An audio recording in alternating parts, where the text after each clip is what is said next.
afternoon, everybody. My name is Jody. My husband David John and I have a small farm in the panhandle of North Idaho. These are our stories and adventures, and I owe you guys an explanation, but just got these guys scratched, but I gotta finish getting them fed. So I'm gonna get these guys fed. Hi, Professor. And give you an explanation why I haven't uploaded anything in a little while. So be right back. So my friend, whoa, kicked the camera. My friend Ken asked me the other day, or it was actually a couple weeks ago, why we haven't been uploading anything. And for lack of a better term, I've been in a form of mourning. Nobody passed away, thank God. But my youngest daughter, Darla, and I got into a fight, argument, disagreement, and there was hurt feelings on both sides, misspoken words, misunderstandings on both sides. Not going to go into the details, but because of that, even when we reconcile, I know it's not ever going to be the same. What we had is now completely going to have changed. So just in that, the mourning the loss of what I had, and wish there was some way I could go back and fix it and make it all better, but unfortunately it's one of those things I can't. So trying to get out of the funk of that. We have been steadily progressing, pretty much got all of the projects we wanted to get done this summer, but because of David John's heart attack and the result of that, his bypass surgery, we're not able to get done, but he's now almost back to 100%. And we've got a bunch of projects done. I'm going to show you some of them. One of the big ones I'm saving, and we did record most of doing that project when it wasn't pouring down rain. So one of the things that we were able to get done, which makes the greenhouse so much nicer to be out here working when it's cold, is we got the wood stove in. So as you see, the wood stove is back in, and looks really cool with the galvanized. We were going to tile this, but with another project we got done, we had leftover tin, so we decided to just tin it. And I've used it quite a few times, and it works really great. The tin doesn't get too hot, and it doesn't get too hot and melt that plastic there. So we got it on a little shelf, space to put firewood underneath. And right out here, we did get the woodshed edition put on. It holds about 8.5, 9 quart of wood. And I just have the plastic sheeting to keep the birds out. But the ucky mess is this runway. The birds have basically bowled it, so all the water and quote-unquote dirt is just right down here in the middle. And knock on wood, it's been holding steady right around 33 degrees, so nothing's frozen.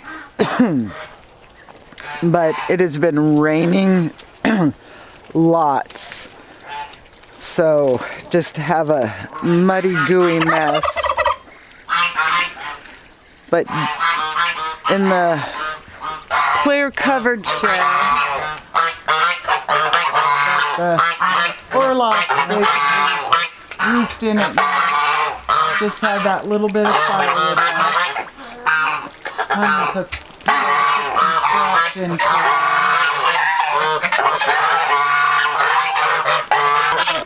But I have been, shush, I already gave you guys scratch. I have been,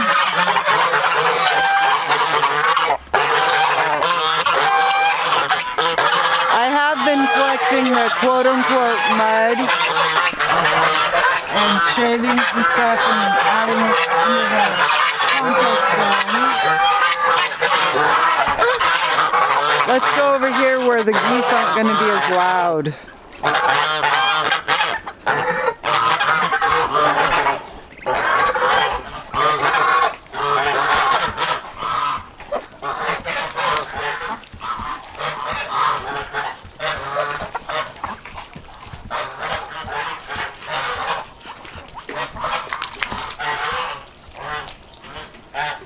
But as you see, the garden is pretty much cleaned out.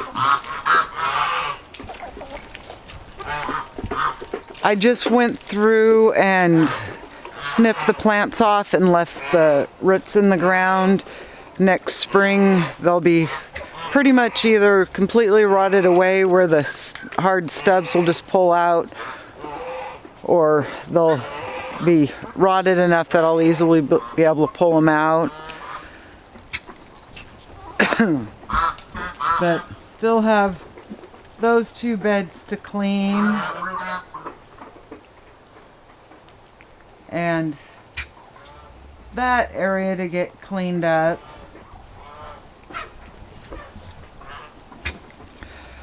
But in the raised boxes, completely forgot where I was going. I've got a few onions left in there, and then some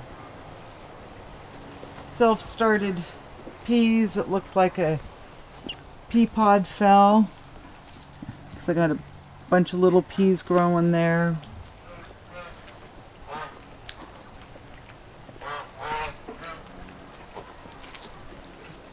And then in this bed, all that's left are my carrots that I need to come out and harvest.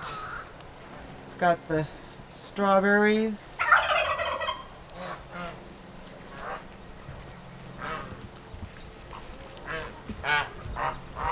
And I believe, yeah, my everbearings are right here. They didn't send out as many runners as the June bearing. So they've got runners all over.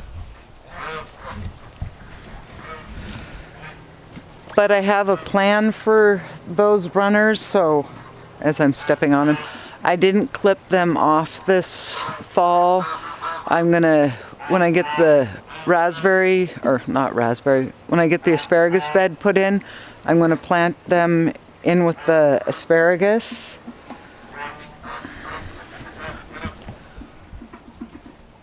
The shade bed, the pansies are still kind of trying to go. Everything else has kind of died back. My oregano. And in this bed,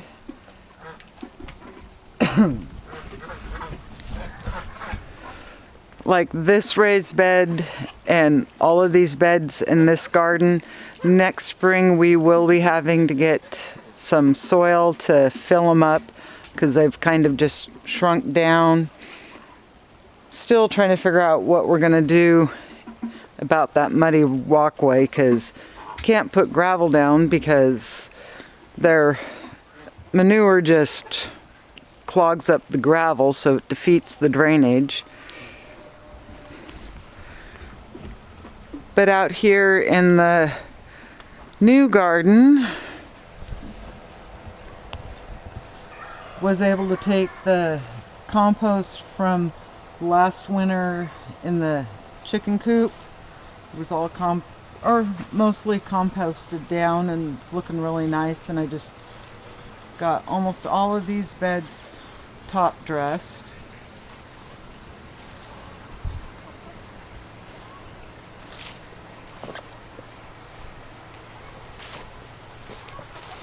Got a couple naughty Orloffs out. And these two pretend they don't know how to get back in.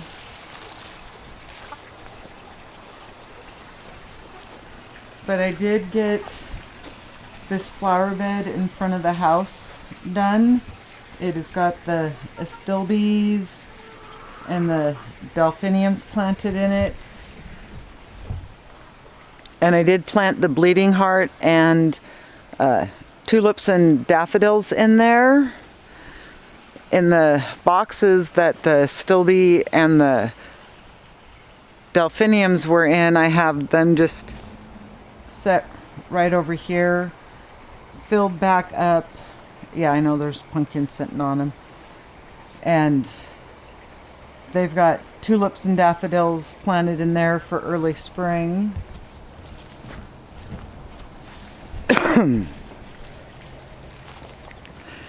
And got most of up by the seed shed all cleaned out.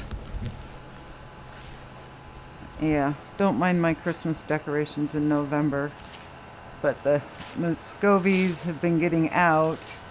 And I mean, the pig is okay because it's just kind of cute, but the Christmas tree, if I let it deflate, because it's just a blow up one, because I've got like 12 of my Muscovy hens that are flying out, and they just get on it and poop all over it or try to eat it and then just ruin it. But our new little Christmas tree, got it planted, show you that, and it is a cute little booger.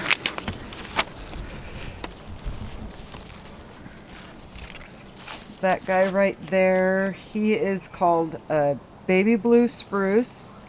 He'll grow 15 to 20 feet and have a spread of 6 to 10 feet, so will look nice in that area.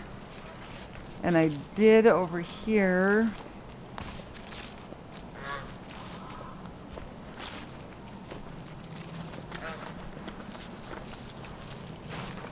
plant a little pine tree that germinated in the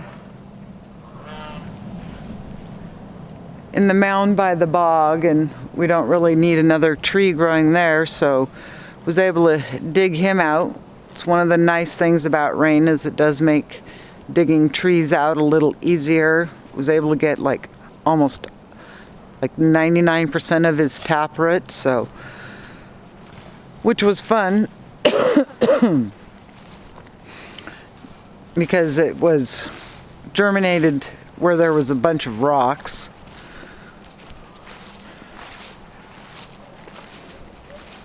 And what else have we done? We've been getting a lot of canning done. I got a whole bunch of green beans processed. I canned potatoes. Oh, let's go look at the seed shed and see what I've got up there being saved from this year's harvest.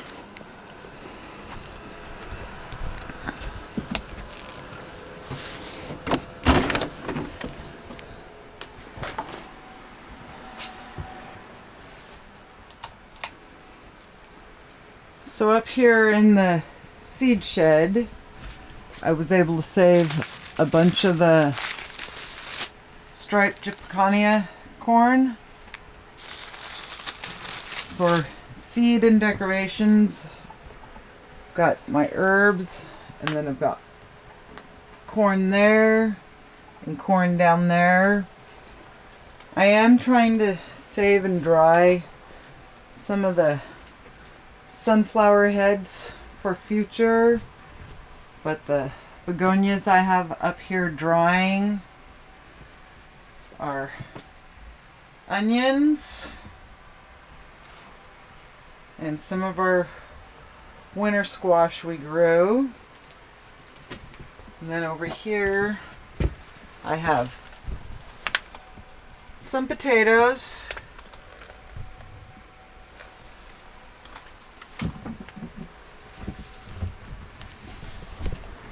And they may not look like a big harvest, but that's because I pressure canned a whole bunch of them for convenience sake.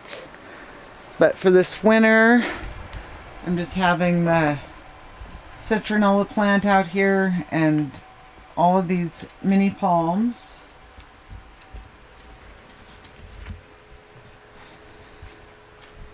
But it's one of those, I have to get out here and get my table cleaned off and get this place organized for next spring, because it will be time to plant here before I know it.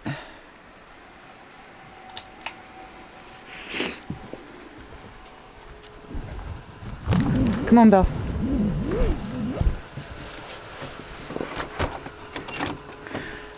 And I know it's weird that I have the curtains on the outside, but I actually have a strap so I can tie them back.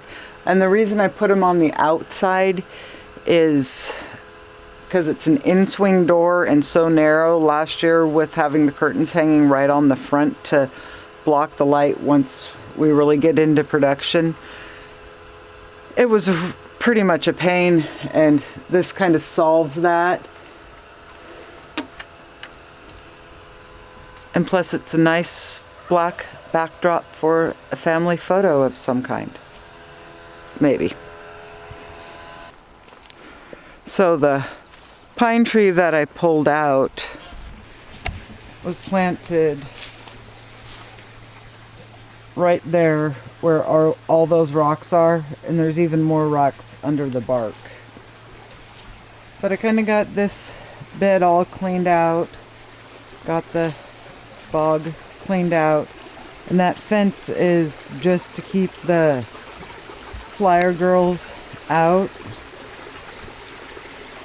Got the area underneath the apple tree for the most part cleaned out.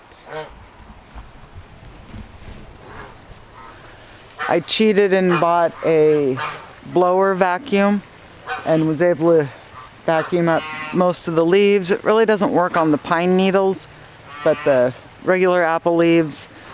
And if I knew I didn't have an aphids, I would have composted it, but since I know I do have aphids, I'm not even going to save them and chance filling my compost with aphids that overwinter in it.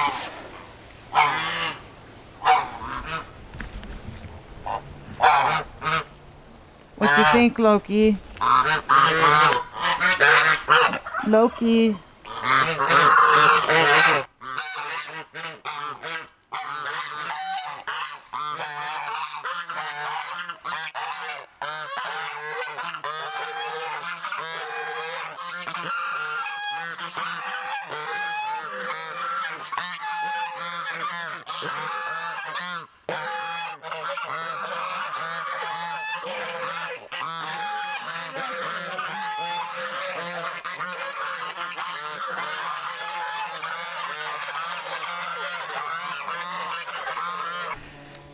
And as far as my tomatoes went this year, we did get that first frost that did initially kill the tops of the plants, and which was really horrible because the heat of the summer, it was too hot. They didn't set any fruit. It cooled down and they were just loaded with fruit, and then they froze.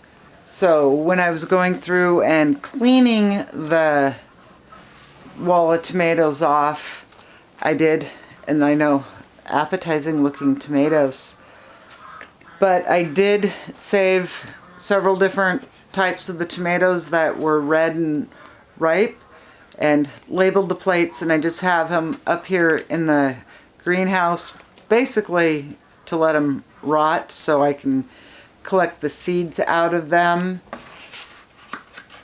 And they should probably be good for seed collection probably in another week or so. So show you guys how I collect those seeds, and we can even at that point test them to see if they're viable. So that's where I'm going to end today's video. I hope you have a good day and a good week. And don't forget to hit the like and subscribe button. And we'll be back with a project that is new for us. It's something David John wanted on a grand scale. Didn't get as grand as he wanted just because the space we had wouldn't allow for that. But it's pretty good size treat project for us. So we'll be back with that, I think, on the next 2, maybe 3 videos, just depending on how long they're gonna run. So we'll see you on the next one. Bye.